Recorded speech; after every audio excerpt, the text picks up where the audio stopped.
మన ధ్యానం కొరకై మనము ధ్యానిస్తున్న వాక్య భాగము న్యాయాధిపతుల గ్రంథము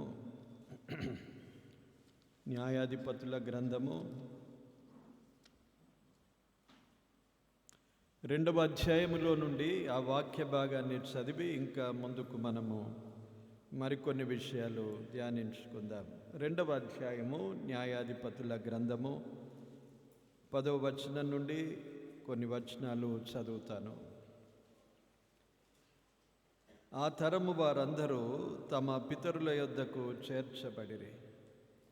వారి తర్వాత యెహోవానైనను ఆయన ఇశ్రాయేళ్ల కొరకు చేసిన కార్యములనైనను ఎరుగని తరమొకటి పుట్టగా, ఇశ్రాయేలీయులు యెహోవా కన్నుల ఎదుట కీడు చేసి ఐగుప్తు దేశములో నుండి వారిని రప్పించిన తమ పితరుల దేవుడైన యెహోవాను విసర్జించి బయలు దేవతలను పూజించి, తమ చుట్టూ నుండు జనుల దేవతలలో ఇతర దేవతలను అనుసరించి వాటికి నమస్కరించి యెహోవాకు కోపము పుట్టించిరి. వారు యెహోవాను విసర్జించి బయలు అష్తారోతును పూజించిరి. కాబట్టి యెహోవా కోపాగ్ని ఇశ్రాయేలుల మీద మండెను. ఆయన దోచుకొని వారి చేతికి వారిని అప్పగించెను. వారు ఇశ్రాయేలును దోచుకొనిరి. ఆయన వారి చుట్టూనున్న వారి శత్రువుల చేతికి వారిని అప్పగించెను గనుక వారు తమ శత్రువుల ఎదుట నిలువలేకపోయిరి. దేవుడు ఈ వాక్య భాగాన్ని దీవించును కాక. ఆమేన్. చిన్న ప్రార్థన చేసుకుందాం. పరిశుద్ధుడవైన మా ప్రియ ప్రభువా, మీకు స్తోత్రాలు, వందనాలు చెల్లిస్తున్నాం. మీ కృప చేతనే నేడు మిమ్మను ఆరాధించుటకు మాకిచ్చిన ఈ ధన్యతకై స్తుతిస్తున్నాం. ఆత్మరూపివై మా మధ్య మీరు సంచరిస్తూ ఉండగా స్తోత్రములు చెల్లిస్తున్నాం. మరికొంత సమయం ప్రభువా మేము మీ సన్నిధిలో ఇంకను ఉంటుండగా, మీ ఉపదేశాన్ని వినాలని ఆశిస్తుండగా, ఈ వాక్య భాగాన్ని ప్రభువా మాకు వినిపించినందుకు స్తోత్రాలు చెల్లిస్తున్నాం. వివరముగా ధ్యానించుటకు సహాయము చేయండి ప్రభువా. అనేక సంగతులను మాకు నేర్పిస్తున్నావు. క్రమముగా మేము గ్రంథాన్ని తెలుసుకోవడానికి, గ్రహించడానికి అమూల్యమైన ధ్యానములు మాకు ఇస్తూ ఉండగా స్తుతిస్తూ ఉన్నాం. మీ మాటల కొరకు కనిపెట్టుకొని ఉన్నాం ప్రభువా. మాతో మాట్లాడండి. మీ పక్షమున నిలిచిన నన్ను మీరు బలపరచండి. మీ సిలువ చాటున మరుగు చేయండి. మీ మాటలు నా నోటికి అందించండి. నాతోనూ అందరితోనూ మీరు మాట్లాడండి. శ్రద్ధగా మేము విని గ్రహించున్నట్లు మీ కృపను మాకు అనుగ్రహించుమని, ఘనత, మహిమ, ప్రభావములు మీరే పొందుమని యేసుక్రీస్తు నామమున కృతజ్ఞతతో ప్రార్థించి వేడుకుంటున్నాము తండ్రి. ఆమేన్.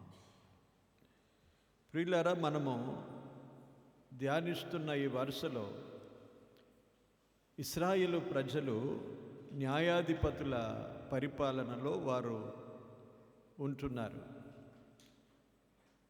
న్యాయాధిపతుల గ్రంథములో ఆ విషయాలు, వివరాలన్నీ ఉన్నాయి. మనము ముందు దినాల్లో కొన్ని విషయాలు ధ్యానించుకుందాం.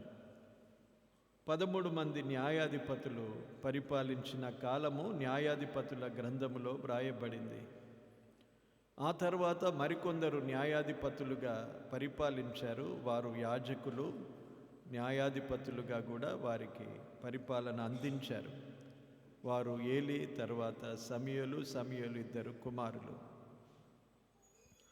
ఇలాగూ 17 మంది న్యాయాధిపతుల తర్వాత దేవుడు వారిని రాజుల పరిపాలనకు అప్పగించాడు. ఇలాగూ వీరి చరిత్ర కొనసాగుతూ ఉండగా, ఇశ్రాయేల్ యొక్క ఈ చరిత్రలో నుండి మనము అనేక పాఠాలు నేర్చుకుంటున్నాం. వారు విశ్వాసులకు సూచనగా ఉన్నారు.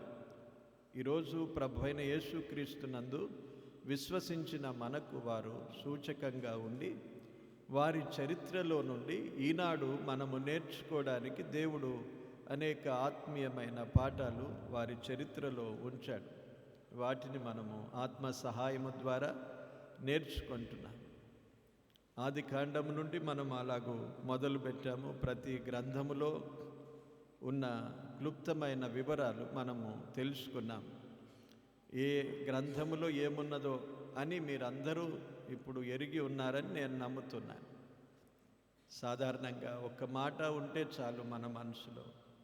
ప్రతి గ్రంథములో ఉన్న సారాంశం ఏంటి, ఈ గ్రంథాలు ఎందుకు వ్రాయబడ్డాయి మన కొరకు అనేది తెలుసుకొని మనము వాక్యాన్ని ఘనపరిచి మన జీవితాల్లో వాటిని కలిగి ఉండడం మనకెంతో ఆశీర్వాదకరంగా ఉంటాయి. ఆది కాండము నుండి ద్వితీయోపదేశ కాండం వరకు మోషే ద్వారా రాయించాడు. ఇది ధర్మశాస్త్రము, పంచకాండాలు. అందులో ఇశ్రాయేలు ప్రజలకు దేవుడు ఆజ్ఞాపించినవన్నీ వ్రాయబడ్డాయి. ఆ ప్రకారంగానే వారు జీవించాలి. నేటి వరకు కూడా వారికి ధర్మశాస్త్రం ఉన్నది. ఇశ్రాయేలు ప్రజలకు, యూదులకు ఇశ్రాయేలు దేశములో ధర్మశాస్త్రమును అనుసరించే వారు దేవుణ్ణి ఆరాధిస్తారు. ఆ తర్వాత వారి ప్రయాణం కొనసాగుతూ దేవుడు వారికి వాగ్దానం చేసిన పాలు తేనెలు ప్రవహించే ఆ దేశానికి వారు వచ్చేశారు. దేవుడు వారికి అది స్వాధీనపరచడానికి కృప చూపినాడు. యెహోషువ కాలములో విజయాలు, యుద్ధాలను జయించి విజయోత్సవముగా వారు దేవుడు వారికి వాగ్దానము చేసిన భూభాగాన్నంతా స్వతంత్రించుకున్నారు. అది యెహోషువ గ్రంథములో వివరాలను మనము తెలుసుకున్నాం. ఇప్పుడు ఆ తరం వారంతా గతించారు. మనం చదువుకున్న వాక్య భాగంలో ఉన్నది చూడండి. ఆ తరము వారందరూ తమ పితరుల యొద్దకు చేర్చబడ్డారు. ఇప్పుడు వేరొక తరము మొదలైంది. ఈ తరాన్ని గురించి మనం ఆలోచన చేస్తున్నాం. ఆ తరము గతించిపోయిన తర్వాత వారి పరిస్థితి ఎలాగుండింది?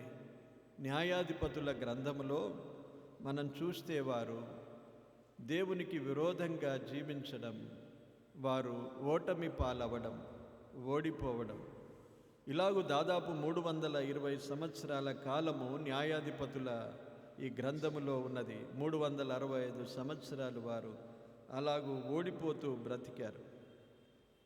జయ జీవితము లేదు. ఇలాగూ జరగడానికి కారణం ఏంటి?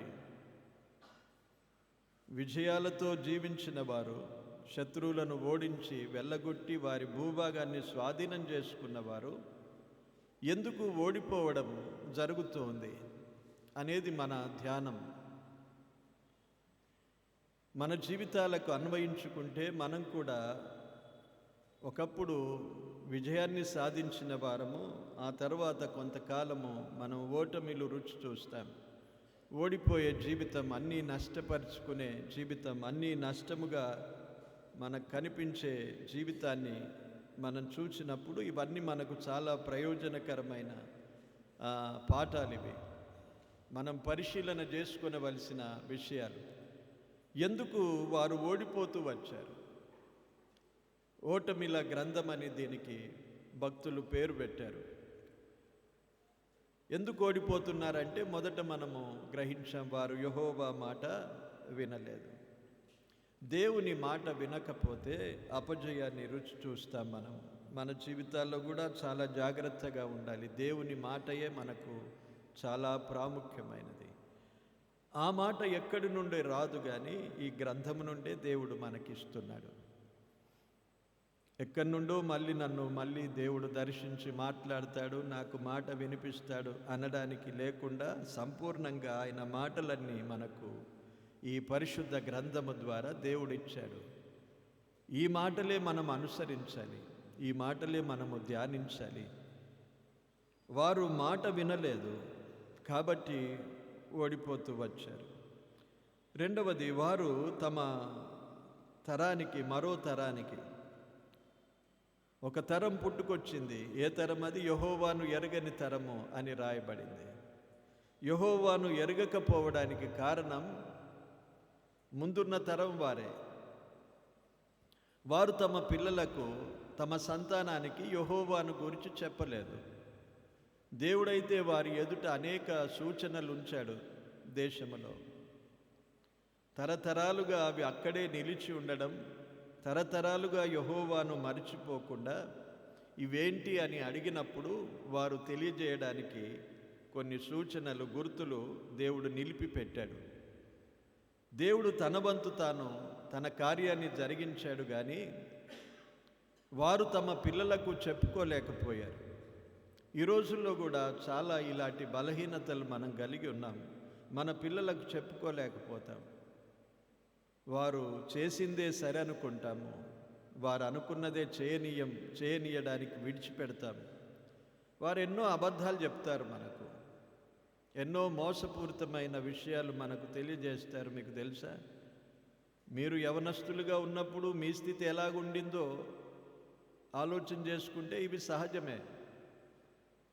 అప్పుడు ఇంకా అమాయకమైన కొంత దినాలు, కానీ ఇప్పుడు చాలా ఫార్వర్డ్గా ఉన్నారు.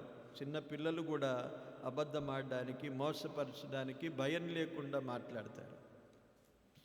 ఈ తరములో మన పిల్లలను మనం ఎలాగూ విడిచిపెడతాం? వారు చెప్పిన మాటలన్నీ నమ్ముకొని పర్వాలేదు అనుకొని విడిచిపెడితే విచ్చలవిడిగా తిరిగి ఒకరోజు దేవుడు ఉన్నాడా, అసలు దేవుడుంటే ఇలా చేస్తాడా, దేవుడుంటే ఇలా జరుగుతుందా అనే మాటలు వస్తాయి. అవి మనలోనే వస్తే ఇంకా చాలా విచారకరం. మన పిల్లల్లో కూడా రావడం చాలా భయంకరం. కనుకనే మనం నేర్చుకోవాలి. వారు ఓడిపోవడానికి కారణం ఏంటంటే యెహోవాను ఎరగకుండా వారు ఉన్నారు. మాత్రమే కాకుండా తర్వాత మనము మరొక విషయాన్ని ధ్యానించాము. వారు ఇతర దేవతలను పూజించడం ప్రారంభించారు, యెహోవాను విసర్జించారు.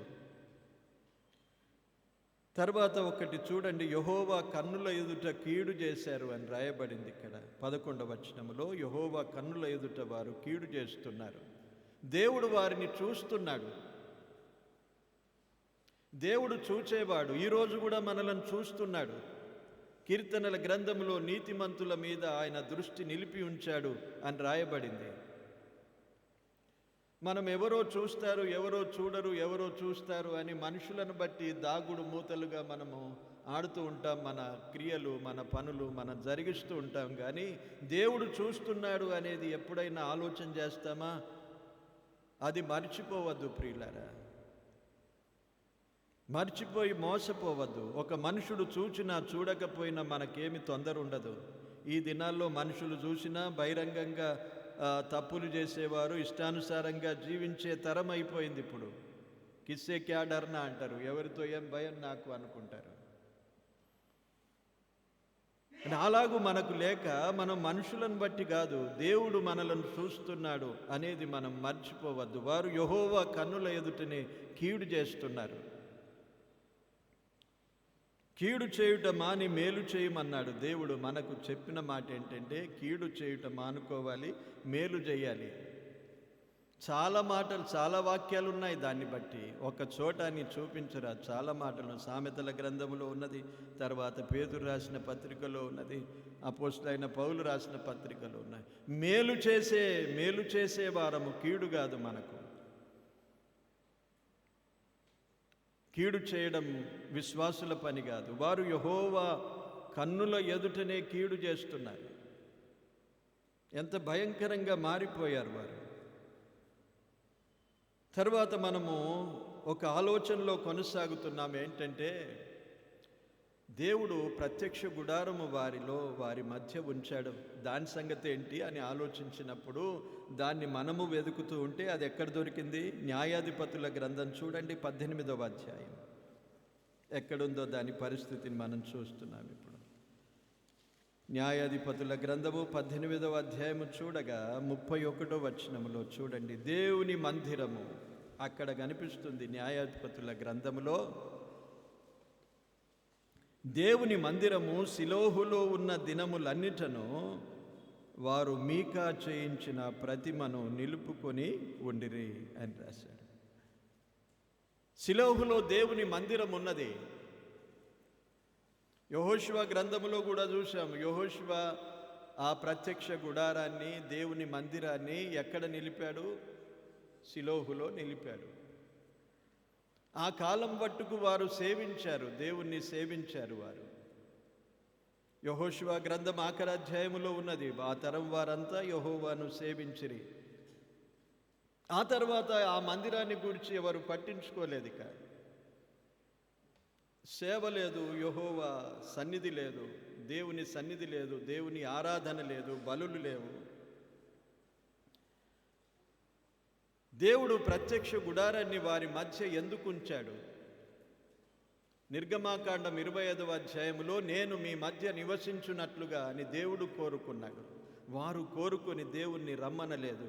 కానీ దేవుడు ఎంత ప్రేమ గలవాడో చూడండి. దేవుడు మీతో నేను నివసిస్తాను అన్నాడు. మనము కోరుకున్నా కోరుకోకపోయినా దేవుడు మనతో నివసించడానికి ఇష్టపడేవాడు. దేవుడు మనలో నివసించడానికి తన పరిశుద్ధాత్మను పంపాడు. మనం కోరామా? మన హృదయాన్ని దేవుడు ఏర్పరచుకున్నాడు. ఆయన మనతో ఉండడానికి ఇష్టపడతాడు, మనలో ఉండడానికి ఇష్టపడతాడు, మనతో నడవడానికి ఇష్టపడతాడు. ఆనాడు భక్తులు హనోకు తన జీవితకాలం అంతా ఎన్ని సంవత్సరాలు నడిచాడు? 300 సంవత్సరాలు నడిచాడు. నోహవు దేవునితో నడిచెను అని వ్రాయబడింది. దేవుడు దిగి వచ్చి వారితో నడవడానికి ఇష్టపడిన వాడు. ఆ దేవుని గురించి ఎలాంటి హృదయం మనం కలిగి ఉన్నాం చెప్పండి? ఎలాగూ లక్ష్య పెడుతున్నాం ప్రభును? వారైతే యెహోవాను విసర్జించారు. వారిని విడిచిపెట్టండి, దాని పరిణామం వారు అనుభవించారు. ఈ రోజుల్లో ప్రభు మనతో నివసించడానికి, మనతో నడవడానికి, మనలో ఉండడానికి ఇష్టపడిన దేవుడు. ఎలాగూ మనం ఉంటున్నాము? ఇష్టపడుతున్నామా మనం ప్రభువును మన హృదయంలో చేర్చుకోవడానికి? వద్దనుకుంటున్నామా? దేవుడు ఉంటే మనకు ఇవన్నీ మనలో సాధ్యం కావు, మన ఆలోచనలు, మన క్రియలు, మన తలంపులు చేయజాలం మనం అనుకునేవారు. కొన్నిసార్లు మనము వీటన్నిటినీ వద్దనుకుంటాం. మన స్థితిని మనము కొనసాగించుకోవడానికి, మన అలవాట్లు, మన క్రియలు, మన వాటిని జరుపుకోవడానికి దేవుని సన్నిధి మనకు వద్దనుకునేవారు ఉన్నారు. అది ప్రమాదకరమైన జీవితం. అది తాత్కాలికమైన సుఖభోగాల కొరకు నిత్యత్వములో చేర్చిన మన దేవుడు నిత్య జీవము గలవాడు. ఆ ప్రభువును మనము, ఆ ప్రభు యొక్క సహవాసమును, ఆ ప్రభు యొక్క సన్నిధిని వద్దనుకుంటే ఎంత ప్రమాదములో మనం జీవిస్తున్నామో ఆలోచించాలి. వారు మందిరాన్ని గురించి ఆలోచన లేదు. ఆ మందిరములో దేవుడు ఉంటానన్నాడు వారితో. మందిరము ద్వారా వారి మధ్య ఉంటానన్నాడు. ఆ మందసము దగ్గర వారిని కలుస్తానన్నాడు. అది నిర్గమకాండం 25వ అధ్యాయంలో మనం చూసాము గతసారి. కలుస్తాను, అక్కడ మీతో మాట్లాడతాను, మీకు తెలియజేస్తానన్నాడు. ఇలాంటి దేవుని యొక్క సన్నిహితమైన సంబంధము వారి మధ్య దేవుడు ఉంటుండగా ఆ దేవుణ్ణి విసర్జించారు. మందిరమును గుర్చిన ఆలోచన లేదు. చాలా ప్రమాదం. మందిరము అంటే, ఈరోజు మందిరం అంటే అక్షరార్థమైన మందిరాలు కావని మనం చూసాము. అపోస్తలుల కార్యం 17వ అధ్యాయంలో హస్తకృత ఆలయములలో దేవుడు నివసించడు అని వ్రాయబడింది. ఇప్పుడు నివసించేది ఎక్కడ? ఆయన తన సంఘాన్ని స్థాపించాడు భూమి మీద. ఈ సంఘమును గూర్చి దేవుడు ఏమన్నాడు? జీవము గల దేవుని సంఘము అన్నాడు. ఆ మందిరానికి వేరుగా అక్షరార్థమైన మందిరాలకు బదులుగా ఇప్పుడు దేవుడు ఏముంచాడు? సంఘమే. ఏం తెలియనట్లు అట్లా చూస్తారేంటి? చెప్పాలన్నా ఏది ఉంచాడు ఇప్పుడు? సంఘము దేవుని మందిరానికి. ఇప్పుడు మందిరాలు లేవు అక్షరార్థంగా. ఇదిగో వీరు ఇంకా మందిరాల్లో ఉంటారు. ఇలాగో ఇది అక్కడ వెళ్ళదు, అక్కడ పరిశుద్ధ స్థలము. ఇలాగ అనేక మందిరాలు ఉన్నాయి. కానీ దేవుని వాక్యం ఏమని సెలవిస్తుందంటే హస్తకృత ఆలయములలో దేవుడు నివసించడు. కనుక ఈ మందిరానికి వెళ్తే ఆ మందిరానికి వెళ్తే అక్కడ దేవుడు దర్శిస్తాడు, నన్ను ఇక్కడ దేవుడు దర్శిస్తాడు అనే ఆలోచనలో మనము నిజమైన విశ్వాసులు ఉండకుండా సంఘమనే దేవుని మందిరములోనే దేవుణ్ణి ఆరాధిస్తూ ఉండాలని దేవుడు ఏర్పరిచాడు. పేతురు రాసిన మొదటి పత్రికలో చూడండి, సంఘములో జరగవలసిన విషయాలు. ఎందుకు మనము సంఘముగా మందిరంగా కట్టబడ్డామో అక్కడ వ్రాయబడి ఉన్నది చూడండి. 2వ అధ్యాయం 5వ వచనం. యేసుక్రీస్తు ద్వారా దేవునికి అనుకూలములగు ఆత్మ సంబంధమైన బలులు అర్పించుటకు పరిశుద్ధ యాజకులుగా ఉండునట్లు మీరు సజీవమైన రాళ్ల వలె ఉండి ఆత్మ సంబంధమైన మందిరముగా కట్టబడుచున్నారు అన్నాడు. ఇది ఆత్మ సంబంధమైన మందిరం. ఇది మన ద్వారానే కట్టబడింది. ఇది మనమే సజీవమైన రాళ్ళము. ఏం చేయాలన్నాడు? ఆత్మ సంబంధమైన బలులు అర్పించుటకు అన్నాడు. అంటే ఆరాధించుటకు. ఆత్మతో సత్యముతో మనం ఆరాధిస్తున్నాం కదా, మనము సమర్పించుకుంటున్నాం, మన హృదయ ఆరాధన సమర్పించుకుంటున్నాం ఇక్కడ. ఇది జరిగించడానికి దేవుడు ఈ సంఘాన్ని మనకు ఏర్పరిచాడు, సంఘములో చేర్చుకున్నాడు మనలను. సంఘమును ఒక శరీరముగా దేవుడు దాన్ని వర్ణించాడు. చూడండి, కొరింథీయులకు రాసిన పత్రిక, మొదటి పత్రిక 12వ అధ్యాయం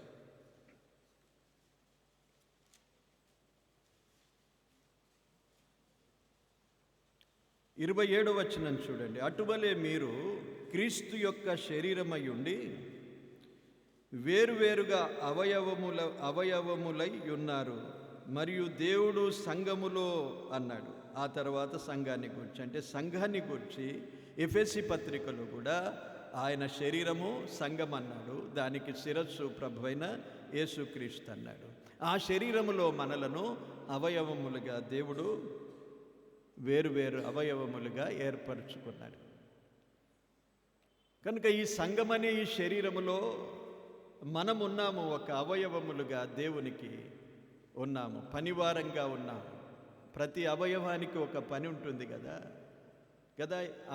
శరీరములో ఏ ఒక్క భాగమైనా పని లేని భాగం ఉన్నదా చెప్పండి? ఏమన్నా కనుగొన్నవారు చెప్తే చెప్పండి, ఆలోచన చేసి.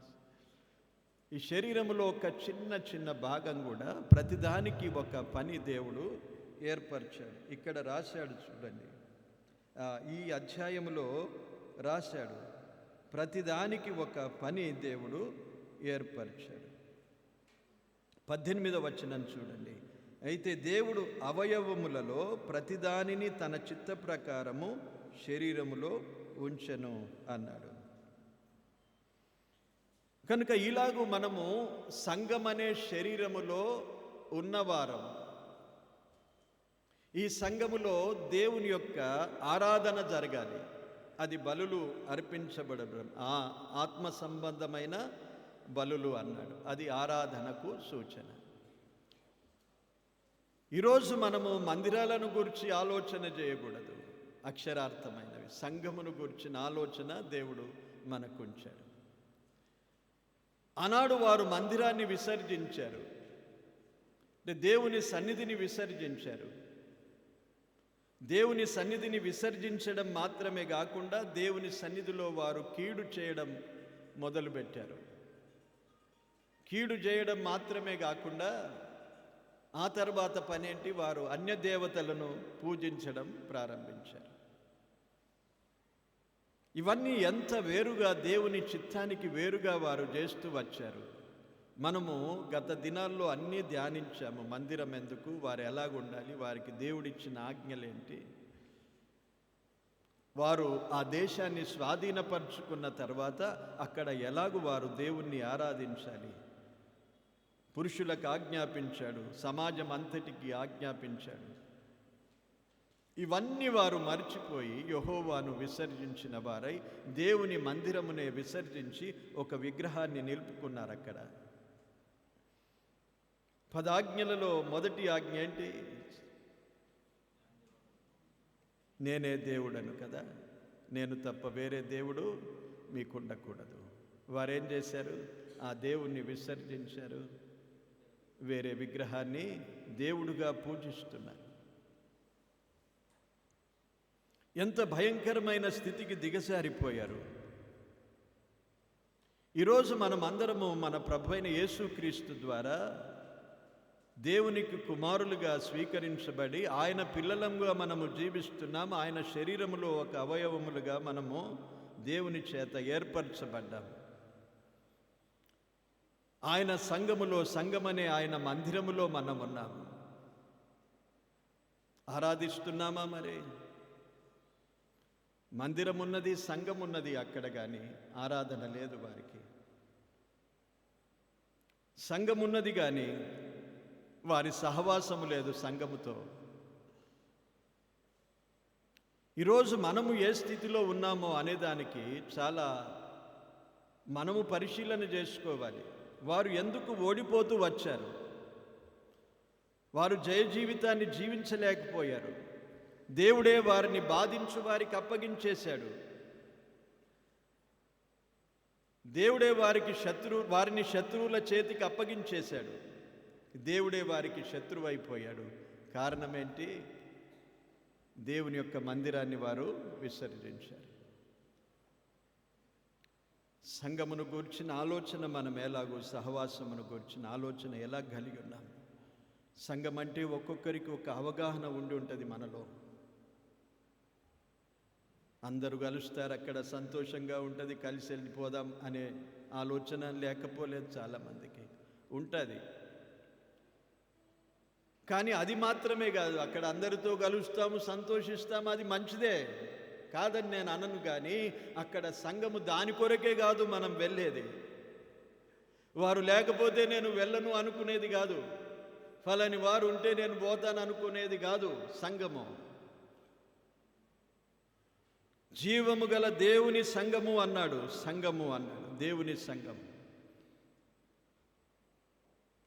ఈ సంఘములో దేవుని సన్నిధి మనతో ఉంటుంది.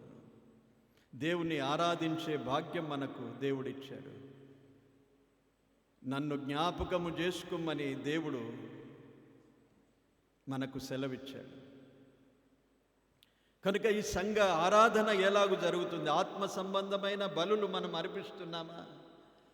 ఎలాగూ అర్పిస్తున్నాం? మన హృదయాంత రంగములో నుండి దేవుడు కోరుతున్నాడు. అక్కడ బలులు వారి నిలిచిపోయాయి, బలులు అర్పించడం లేదు. వారికి ఎన్ని బలులు చెప్పాడు లేవియ కాండములో? పాప పరిహారార్థ బలి, సమాధానార్థ బలి, దహన బలి, అపరాధ పరిహారార్థ బలి. ఈ బలులన్నీ నిలిచిపోయాయి. అసలు మందిరమే మర్చిపోయారు వారు. జయిస్తారా చెప్పండి? సంవత్సరాలు దేవుడు వారిని బాధించే వారికి అప్పగించాడు. ఒక రోజు కాదు, 2 రోజులు కాదు, సంవత్సరాలు.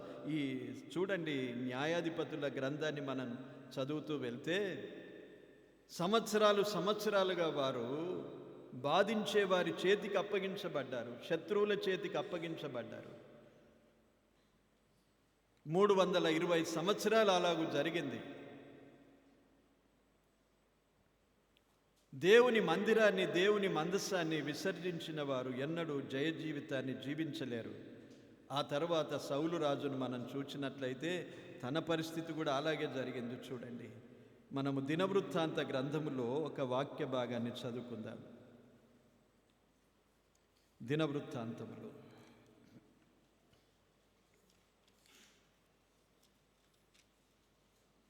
మొదటి గ్రంథము 13వ అధ్యాయం 3వ వచనం చూడండి. దావీదు కాలంలో ఈ మాటలు రాశాడు. మన దేవుని మందసమును మరలా మన యొద్దకు కొనివత్తము రండి. సౌలు దినములలో దాని యొద్ద మనము విచారణ చేయకయే ఉంటిమి అని రాశాడు. దావీదు కంటే ముందు సౌలు పరిపాలన చేశాడు. సౌలు పరిపాలనలో వారు అసలు మందసమునే విచారణ చేయలేరు. ఎంతవరకు కొనసాగింది? ఈ న్యాయాధిపతుల కాలములో అలాగే కొనసాగింది. మందిరాన్ని పట్టించుకోలేరు. ఏలీ కాలములో మందిరములో యాజకుడుగా ఉన్నాడు, అధిపతిగా ఉన్నాడు, కానీ మందిరం యొక్క పవిత్రతను కాపాడలేదు. తన కుమారులు దుర్మార్గులుగా ఉండి యెహోవాను ఎరగకపోయినా వారిని యాజకులుగా చేశాడు. తానేమో ఒక ఆసనాన్ని ఏర్పరచుకొని అక్కడ కూర్చొని నివాంతంగా ఉండిపోయాడు. ఏలీ కాలంలో దేవుని ప్రత్యక్షత లేదు. మందిరాన్ని పట్టించుకున్నాడు కానీ మందిర పవిత్రతను కాపాడలేదు. అక్కడ కూడా దేవుని ప్రత్యక్షత ఉండదు. ఆ తర్వాత సమూయేలును దేవుడు ఏర్పాటు చేసుకున్నాడు. అప్పుడు ప్రజలందరూ యెహోవా సన్నిధికి రావడం, బలులర్పించడం ప్రారంభించారు. కొంతకాలానికి తన కుమారులు కూడా సరి అయిన పరిపాలన లేదు, న్యాయాధిపతులుగా ఉన్నారు, లంచగొండులుగా ఉండిపోయారు. కనుక ప్రజలకు విసుకొచ్చేసింది, మాకు రాజు కావాలి, రాజు కావాలి అన్నారు. దేవుడు రాజును ఏర్పాటు చేశాడు. ఆ రాజు ఎలా తయారయ్యాడు? ఆ రాజు కూడా కొంతకాలానికే. మొదటనేమో నేనేపాటి వాడను, బెన్యామీను గోత్రపు వాడను అని తగ్గించుకున్నట్లుగా మాట్లాడిన వాడే, దాగుకున్నవాడే ఇప్పుడు ఆసనం మీద ఎక్కగానే ఎంత గర్వించాడు. ఇక దేవుణ్ణే మర్చిపోయాడు. దేవుని మందసాన్ని కూడా ఆయన విచారణ చేయలేదు. ఏలీ కాలములో పట్టబడిన ఆ మందిరం 20 సంవత్సరాలు అక్కడే ఉండిపోయింది, కిరియత్యారీములో. దాన్ని గురించిన ఆలోచన లేదు. తానైతే మంచి పరిపాలనలో ఉన్నాడు, సంతోషిస్తున్నాడు, తనదే రాజ్యం అనుకున్నాడు, తానే అధికారి అనుకున్నాడు. దేవుని సన్నిధిలో విచారణ చేయలేదు. కాబట్టి ఎంతకాలం ఉన్నాడు? 40 సంవత్సరాలు పరిపాలన చేసినా ఓడిపోతూ వచ్చాడు. దేవుని ప్రత్యక్షతను పొందలేదు. తుదకెక్కడికి వెళ్ళాడు? ఒక కర్ణపిశాచి దగ్గరికి వెళ్ళి విచారణ చేయడం ప్రారంభించాడు. ఎంత బలహీనమైన స్థితికి దిగజారిపోయాడు. కర్ణపిశాచి దగ్గరికి వెళ్తే దేవుడు వాటిని గూర్చి ఆజ్ఞాపించాడు. లేవియకాండం 19వ అధ్యాయంలో ఉన్నది. వారికి మరణశిక్ష విధించాలి అని దేవుడు ఆజ్ఞాపిస్తే ఈ సౌలు వెళ్ళి వారి దగ్గరనే విచారణ చేసేటంత దుర్గతికి వెళ్ళిపోయాడు. దేవుని మందిరాన్ని విసర్జిస్తే, మందసాన్ని విసర్జిస్తే ఎంత ప్రమాదకరమైన స్థితి ఏర్పడుతుంది. సౌలు ఎలాగూ మరణించాడు తెలుసా? యుద్ధంలో మరణించాడు. సౌలు సమాధి జరగలేదు, దహించేశారు. రాజులంతా దేవుడు ఏర్పాటు చేసిన భూమిలో వారు పాతిపెట్టబడేవారు. కానీ సౌలుకు అది కూడా దొరకలేదు. అలాంటి ఘోర మరణం, ఘోరమైన దుర్గతికి పాలైపోయాడు. ఓడిపోతూ వచ్చాడు. ఫిలిష్తీయులు వెంటాడు తరుముతూ ఉన్నప్పుడు భయపడుతూ, గొలియాతును గురించిన సంగతులు తెలుసు కదా, గొలియాతు బెదిరిస్తూ ఉంటే వీరు భయపడుతూ వెనుకకు తగ్గిపోయారు.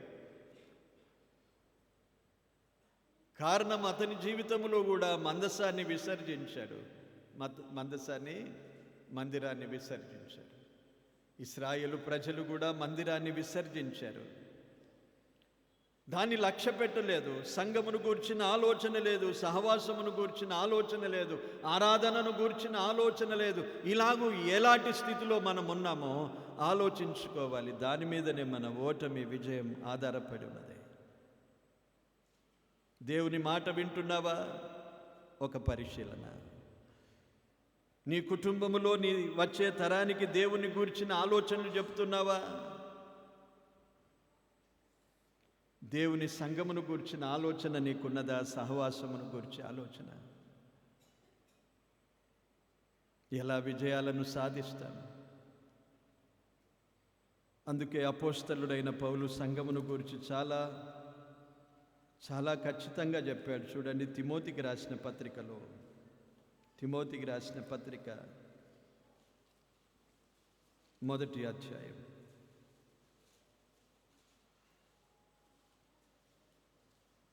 3వ అధ్యాయము, మొదటి పత్రిక 15వ వచనము. నేను ఆలస్యము చేసిన ఎడల దేవుని మందిరములో అనగా జీవము గల దేవుని సంఘములో జనులేలాగు ప్రవర్తింపవలెనో అది నీకు తెలియవలెనని ఈ సంగతులను నీకు వ్రాయుచున్నాను. ఆ సంఘము సత్యమునకు స్తంభమును ఆధారమునై ఉన్నది. ఈ సంఘము సత్యానికి స్తంభముగా ఉన్నది, ఆధారముగా ఉన్నది. కనుక ఈ సంఘములో ఎలా ప్రవర్తించాలో అది రాశాడు. దేవుడు చాలా ఖచ్చితంగా మనకు కొన్ని విషయాలు చెప్పాడండి. ఆనాడు వారికి ఖచ్చితంగా చెప్పిన విషయాలు వారు విసర్జించారు. వారికి చెప్పలేదు. ఆజ్ఞలన్నీ అవే కదా మనం చదువుకున్నవన్నీ, లేవియ కాండము, నిర్గమకాండము, సంఖ్యాకాండము. దేవుడు వారికి చెప్పాడు క్రమం ఉండాలి, లెక్క అప్పజెప్పే జీవితం ఉండాలి. ద్వితీయోపదేశాన్ని వారికి బోధించాడు. మళ్ళీ మందిరాన్ని గూర్చి వారికి తెలియజేశాడు. మందిరము యొక్క పవిత్రతను తెలియజేశాడు. మందిరములో యాజకత్వాన్ని తెలియజేశాడు. బలులను గూర్చి తెలియజేశాడు. అన్నీ ఖచ్చితంగా వారికి తెలియజేసినా వారు విసర్జించారు. ఈరోజు మనకు కూడా దేవుడు సంఘాన్ని గూర్చిన ఖచ్చితమైన ఏర్పాట్లు దేవుడు మనకు ఉంచాడు. సంఘం అంటే మామూలుది కాదండి. మనం చాలా చులకనగా ఈ రోజుల్లో సంఘాన్ని గూర్చిన ఆలోచన లేదు. మినిస్ట్రీస్ అంటారు. సంఘం ఎక్కడ? మినిస్ట్రీస్ ఉంటే సంఘం ఎక్కడ? మరి ఉన్నదా? మినిస్ట్రీస్ ఇక్కడ మందిరములో, పరిశుద్ధ గ్రంథములో మినిస్ట్రీస్ అనే పదమే లేదు అసలు. ఇక్కడ సంఘము లేదు కానీ మినిస్ట్రీస్ ఉన్నాయి. పెద్ద పెద్ద సమూహాలు, సహవాసాలు. సంఘం ఎక్కడ? సంఘము లేకపోతే అసలు సంఘమే దేవుడు కోరుకునేది. కనుక సంఘ సహవాసం ఉండాలి ప్రియులారా. మనం ఎవరినో చూసి భ్రమపడద్దు. ఎవరికి ఇష్టమైనట్లుగా వారు చేసుకొని కానీ వారితో మనకు పనేమి లేదు, వారి మీద విమర్శన మనకేమి లేదు. కానీ మన మట్టుకు మనము సంఘమును గూర్చిన అవగాహన కలిగి ఉండాలి.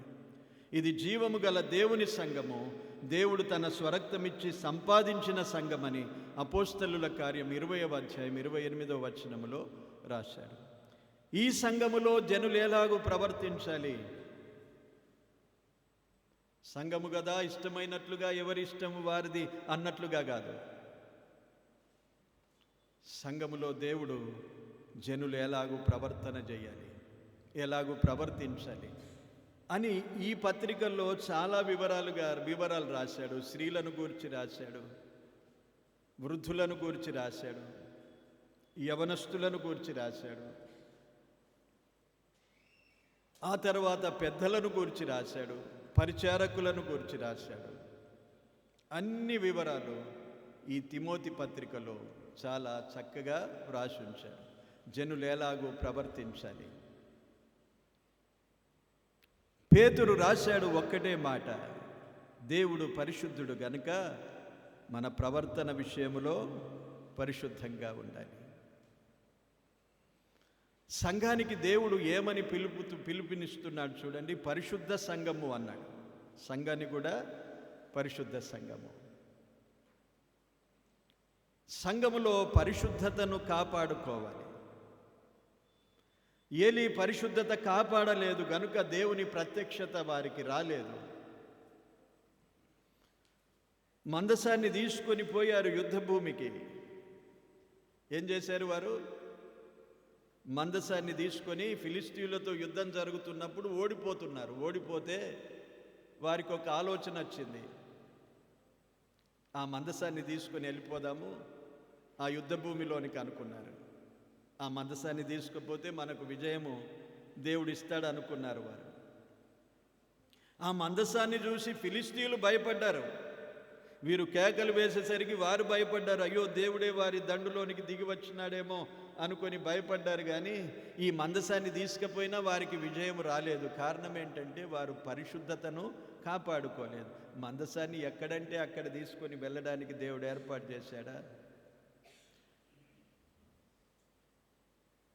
అపవిత్రులుగా ఉండి పరిశుద్ధత కాపాడుకోలేక కొనసాగుతూ ఉన్నవారు ఆ మందసాన్ని తీసుకొని యుద్ధ భూమిలోనికి వెళ్ళినా వారు ఓడిపోయారు. కనుక మందిరానికి దేవుడు ఏమన్నాడంటే, ఎన్నటెన్నటికి నీ పరిశుద్ధత ఏ మందిరానికి తగినది అన్నాడు. దేవుని సంఘము అనేసరికి పరిశుద్ధులుగా పిలువబడుటకు ఏర్పరిచిన వారు అన్నాడు. కొరింథీయులకు రాసిన మొదటి పత్రిక చూడండి, మొదటి అధ్యాయం, రెండో వచనం చూద్దాం. కొరింథీలో ఉన్న దేవుని సంఘమునకు, అంటే ఏంటో చెప్పాడు, క్రీస్తునందు పరిశుద్ధపరచబడిన వారై పరిశుద్ధులుగా ఉండుటకు పిలువబడిన వారికి అన్నాడు. ఇప్పుడు సంఘం అంటే ఏంటి? పరిశుద్ధపరచబడిన వారి సంఘము, పరిశుద్ధులుగా ఉండుటకు పిలువబడిన వారితో ఉన్న సంఘము. ఇదే దేవునికి అనుకూలమైనది. జనులు ఎలాగూ ప్రవర్తించవలెనో అనే దానికి మొట్టమొదటి మాట పరిశుద్ధతయే. ఇక పరిశుద్ధత లేకుండే తక్కినవన్నీ ఎలా ప్రవర్తించినా అవి వ్యర్థమే. నువ్వు ఎంత దీనంగా ప్రవర్తించినా, ఎంత క్రమంగా ప్రవర్తించినా, ఎన్ని కార్యక్రమాలు చేసినా, ఎన్ని మనము కూడికలు ఏర్పాటు చేసుకున్నా దానితో దేవునికి నిమిత్తము లేదు. పరిశుద్ధత లేకుండా ఏది చేయడానికి దేవుడు అంగీకరించడు. ఎన్నెన్నో కార్యక్రమాలు, ప్రోగ్రామ్స్, ప్లానింగ్స్తో చేసుకుంటాం, కానీ పరిశుద్ధత లేదు. అది బాధ్యత మన మీదనే ఉంటుందండి. పరిశుద్ధత. ఎవరు పరిశుద్ధులుగా ఉండుటకు పిలువబడిన వారం మనము, దేవుని రక్తములో పరిశుద్ధపరచబడిన వారము. ఆ పరిశుద్ధతతో కూడినదే దేవుని సంఘము. ఆ సంఘములో జనులు ఎలాగో ప్రవర్తించాలో దేవుడు చెప్తూ ఉన్నాడు. కనుక సంఘాన్ని గూర్చిన ఆలోచన మనం చాలా జాగ్రత్తగా చేసుకోవాలి, మనమందరము, ఒక్కొక్కరము. అందుకే పౌలు ఏమని చెప్పాడు? ఆరాధన సమయంలో తన్ను తాను పరీక్షించుకోవాలి. ప్రభువును ఆరాధించేటప్పుడు, బల్లలో పాలు పొందేటప్పుడు, రొట్టె విరిచేటప్పుడు, ఇది ప్రభు వలన నేను పొందాను, ఇది మామూలుది కాదు, ఎవరో చేసి ఇచ్చింది కాదు, ఇది ప్రభు వలన నేను పొందాను, ప్రభువే చెప్పాడు అని చెప్తూ ఏమన్నాడు? ఇందులో పాలు పొందేటప్పుడు, రొట్టె విరిచేటప్పుడు, గిన్నెలో పాలు పొందేటప్పుడు పరిశీలన చేసుకోమన్నాడు. ఏం పరిశీలన? పరిశుద్ధులుగా ఉండుటకు పిలువబడ్డాం మేము, ఆ పరిశీలన కావాలి. పరిశుద్ధులుగా ఉండుటకు పిలువబడ్డాము. ఉన్నదా పరిశుద్ధత? లేకపోతే ఆరాధన చేయొద్దు ప్రియులారా. చాలా ఖచ్చితంగా నేను అన్నాను కదా, దేవుడు ప్రక్షాళన చేస్తున్నాడు సంఘాన్ని. ఎలాగో ఉండిన దినాలు అయిపోయినాయి. దేవుని రాకడ సమయం సమీపించింది. రాకడ గుర్తులు సమీపించాయి. యుద్ధాలు జరుగుతున్నాయి. ఒక యుద్ధం మానుతుందేమనుకుంటే మరొక యుద్ధం ప్రారంభమైంది. తెలుసా మీకు వార్తలు? ప్రక్కనే పాకిస్తాన్, ఆఫ్ఘనిస్తాన్ యుద్ధానికి రేగారు. ఒక యుద్ధమైతే రష్యా, యుక్రెయిన్ ఎన్నో సంవత్సరాల నుంచి జరుగుతూ ఉన్నది. ఇప్పుడు అమెరికా, ఇజ్రాయెల్, ఇరాన్ యుద్ధాలు జరుగుతున్నాయి. అంటే ఎక్కడ చూసినా యుద్ధ సమాచారాలే. మొన్న ఒక చిన్న న్యూస్ వచ్చింది, నార్త్ కొరియా జపాన్ వైపు ఒక మిజైల్ వేసినారట, కానీ అది అంతవరకు వెళ్ళలేదు, వారి సముద్ర భాగంలోనే పడిందని. అంటే లోపల ఎలాగున్నారు? యుద్ధ సమాచారాలు మనం వింటూ ఉన్నాం, భయమేస్తుంది మనకు. కానీ ఇవన్నీ సూచన ఏంటంటే దేవుని రాకడ కొరకు సూచన ఇది. కనుక దేవుని పిల్లలమైన మనము, దేవుని రాకడ సమయము సమీపించుతున్నది గనుక దేవుని సంఘమును దేవుడు ఎలాగూ చేస్తానన్నాడంటే మహిమగల సంఘముగా మార్చబోతాడు దాన్ని. ఆయన మహిమలో చేరే ముందు ఈ సంఘాన్ని మహిమగల సంఘముగా తీర్చిదిద్దుతాడు. లేకపోతే మహిమలో నిలవలేం మనము. అందుకే దేవుడు మార్పు కోరుతాడు. దేవుణ్ణి ఆరాధించేవారము, బల్లలో పాలు పొందేవారము, మనలను మనము పరీక్షించుకొనవలెను అనే మాట చాలా చులకనగా తీసుకుంటాం. పర్వాలేదు అనుకుంటాం, కానీ దేవుని దృష్టిలో చాలా విలువైనది పరీక్ష. విశ్వాసమును కూడా పరీక్షించుకోమన్నాడు. కొరింథీ పత్రికలో రాశాడు, మీరు విశ్వాసులై ఉన్నారో లేదో మిమ్మును మీరే పరీక్షించుకొనుడి అన్నాడు. మీరు పరిశుద్ధులుగా ఉన్నారో లేదో మిమ్మును మీరే పరీక్షించుకొనుడి. ఆ పరీక్షతోనే బల్లలో పాలు పొంది ఆరాధించమన్నాడు. అందుకే చాలామంది భయంతో ప్రతి ఆదివారం ఆరాధన పెట్టుకోరు, బల్లలో పాలు పొందే కార్యక్రమాన్ని, రొట్టె విరిచే కార్యక్రమాన్ని పెట్టుకోరు చాలా సంఘాలు. కారణం ఇదొక కారణం. మన ముందున్నది కదా, మన ముందుకు వస్తున్నది కదా, పాలు పొందుదాం అనే పరిశీలన లేకుండా పాలు పొందితే దాని యొక్క పర్యావసనం, పరిణామం రాశాడు అక్కడే. జీవము గల దేవుని సంఘములో జనులు ఎలాగూ ప్రవర్తించవలెనో అనే మాటకు ఒక్కటే మాట, మొట్టమొదటి మాట, పరిశుద్ధత లేకుండా మనము ప్రభువును చూడలేం. పరిశుద్ధతను కాపాడుకోవాలి, ప్రతి ఒక్కరి బాధ్యత, ప్రతి ఒక్కరి భారం. మనం అందరం పరిశుద్ధులంగా ఉండడానికి పిలువబడ్డాం.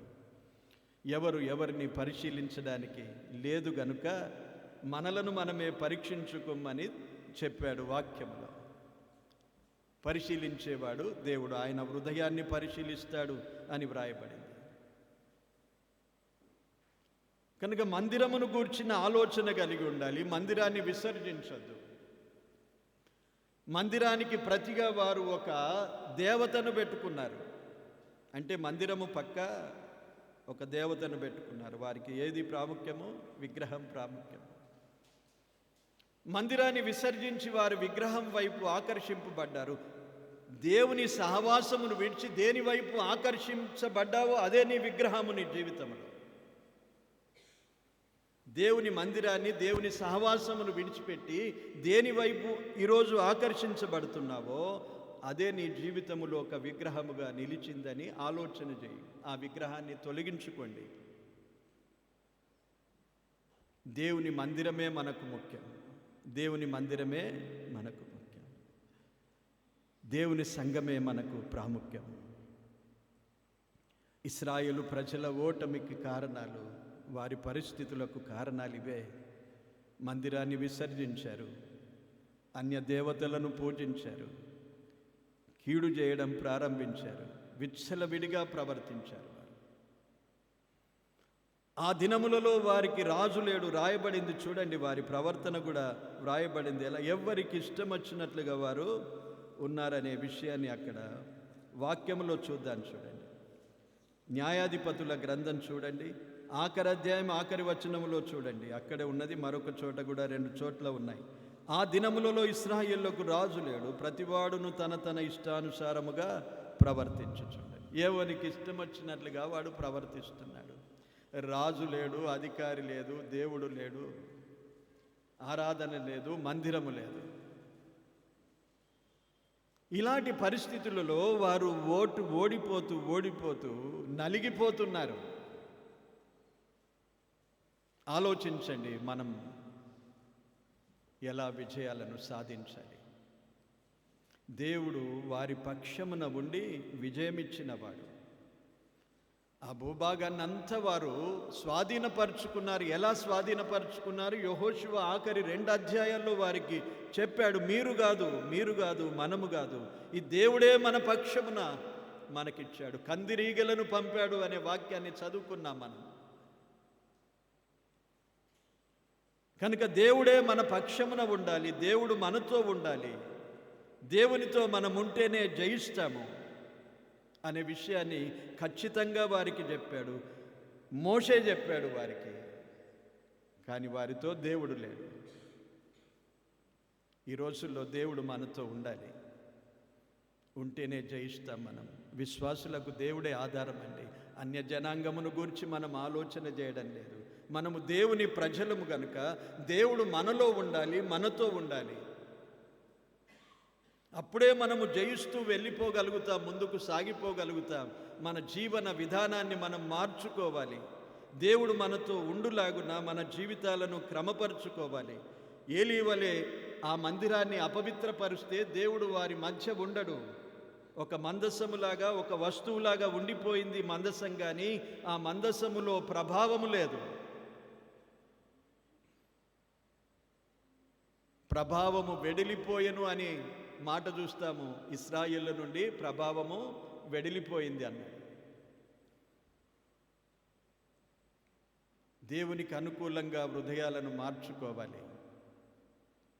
మనకున్న బాధ్యత అదే. దేవునికి అనుకూలంగా హృదయాలను మార్చుకోవాలి. ప్రవర్తనను మార్చుకోవాలి, ఆలోచన విధానాలను మార్చుకోవాలి, అలవాట్లను మార్చుకోవాలి, మాటలను మార్చుకోవాలి, ప్రవర్తన మార్చుకోవాలి. అప్పుడే ప్రభు మనతో ఉంటాడు. మన కష్ట సమయాల్లో నిలిచేవాడు ఆయనే. మన పక్షాన ఏదైనా జయించగలిగిన వాడు ఆయనే. కనుక వారి ఓటమికి కారణాలు 3 చూసాము. మన జీవితాల్లో ఓటమికి కారణాలు అవే ఉంటాయి. ఆనాడు ఈనాడు ఉన్న దేవుడు ఆ ప్రభువే. కానీ ఇప్పుడు మనకు ఒక అవకాశం ఉన్నది. మనం సరిచేసుకొని దేవుని కృపను పొందే అవకాశాన్ని దేవుడు మనకిచ్చాడు. ఆయన కృపగలవాడు గనుక ఆయన మనతో మళ్ళీ రావడానికి ఇష్టపడతాడు, మనలో మళ్ళీ చేరడానికి ఇష్టపడతాడు, మన పక్షమున మళ్ళీ యుద్ధాలు చేయడానికి ఇష్టపడతాడు, మనలను స్థిరపరచడానికి, బలపరచడానికి ఇష్టపడతాడు, మనం పడిపోతే మళ్ళీ లేవనెత్తడానికి ఇష్టపడతాడు. అవకాశం మనకున్నది కనుక మనము ప్రభువుకు అప్పగించుకొని ప్రభువులో జయ జీవితాన్ని జీవించడానికి ముందుకు సాగిపోదాం. దేవుడు ఈ వాక్యమును దీవించునుగాక. స్థిరపరచువాడవు అనే పాట వాడండి. ఒక పల్లవి, ఒక చరణం పాడిన తర్వాత నేను ప్రార్థన చేస్తాను. తర్వాత మనం ముగించుకుందాం ఈ వాక్య భాగాన్ని. ఈ అంశాన్ని ముగించుకొని ముందు ఉన్న విషయాలు అక్కడక్కడ మనము ఆత్మీయ అవసరతలను బట్టి మనం నేర్చుకుందాం. స్థిరపరచువాడవు, బలపరచువాడవు, పడిపోయిన చోటే నిలబెట్టువాడవు, ఘనపరచువాడవు, హెచ్చించువాడవు, మా పక్షము నిలిచి జయమిచ్చువాడవు. స్థిరపరచువాడవు, బలపరచువాడవు, పడిపోయిన చోటే నిలబెట్టువాడవు, ఘనపరచువాడవు, హెచ్చించువాడవు, మా పక్షము నిలిచి జయమిచ్చువాడవు.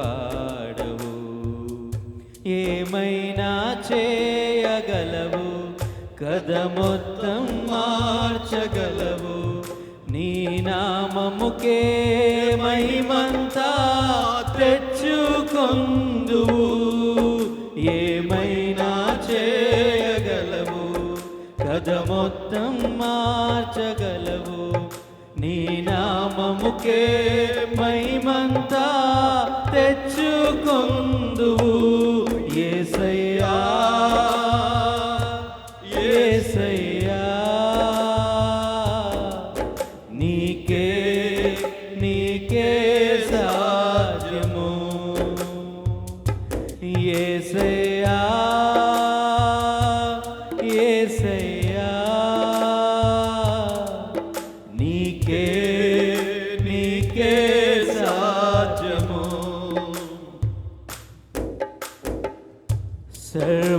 సర్వకృపానిధి మా పరమ కుమ్మరి, నీ చేతిలోనే మా జీవమున్నది.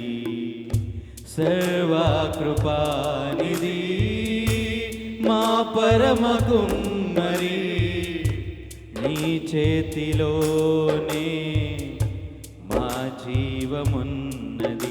మా దేవాని ఆలోచనలన్నీ ఎంతో గొప్పవి, మా ఊహకు మించిన కార్యములెన్నో జరిగించుచున్నవి. మా దేవాని ఆలోచనలన్నీ ఎంతో గొప్పవి, మా ఊహకు మించిన కార్యములెన్నో జరిగించుచున్నవి. ఏమైనా చేయగలవు, కథ మొత్తం మార్చగలవు, నీ నామముకే మహిమంతా తెచ్చుకొందువు. ఏమైనా చేయగలవు, కథ మొత్తం మార్చగలవు. నీ నామముకే మహిమంతా తెచ్చుకొందువు. యేసయ్యా యేసయ్యా, నీకే నీకే సాధ్యము. యేసయ్యా యేసయ్యా, నీకే నీకే సాధ్యము. ప్రార్థన చేసుకుందాం.